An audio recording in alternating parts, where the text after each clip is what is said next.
Assalamualaikum dan salam sejahtera. Tak kenal maka tak cinta. Jadi izinkan saya mulakan dengan serangkap pantun sebagai pengenalan diri. Langit cerah, burung pun terbang, menyapa pagi penuh ceria. Tak kenal maka tak sayang, saya Kasdina sedia berbicara.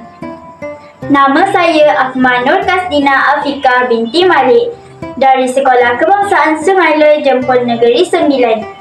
Kod sekolah saya ialah MBA 6007. Hari ini, saya ingin berkongsi tentang sebuah buku menarik yang bertajuk Alahai Nasib Lebay Malang, hasil karya Rizal Mankusnan yang diterbitkan oleh RPK Niaga Enterprise. Buku ini mengandungi 30 muka surat. Buku ini menceritakan tentang seorang lebay yang menerima 3 jemputan dalam satu hari, iaitu melawat orang meninggal dunia, menghadiri majlis khatam Al-Quran dan menyertai majlis maulud. Disebabkan terlalu ingin hadir ke semua majlis, dia menjadi tamak dan gagal membuat pilihan yang bijak.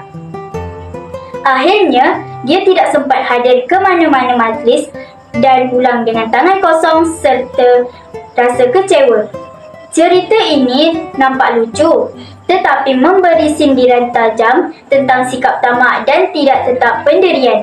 Dalam kehidupan, kita perlu belajar untuk membuat pilihan yang bijak dan ikhlas dalam tindakan.